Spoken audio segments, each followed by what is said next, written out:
আয় হায়, ঘটনা তো একটা ঘটে গেছে। আপনারা সবাই খোঁজ খবর রাখছেন নি? ইন্ডিয়ার দাদা বাবুরা তো না খাইতে পইরা মরতেছে। আলু পেঁয়াজ বন্ধ, এখন তো বন্ধ করে দিছে।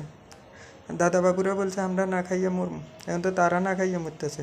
আরে দাদা বাবুরা, এইমাত্র খবরে দেখলাম ওইখানে বাঙালির অভাবে সব মরতেছে, হোটেল মালিকেরা মরতেছে মাথায় হাত। 600-700 টাকা হোটেল ভাড়া পাওয়া যায়। ডাক্তারেরা ভিক্ষা নামব, দাদা বাবুরা ভিক্ষা নামব, এটা লজ্জার কথা না?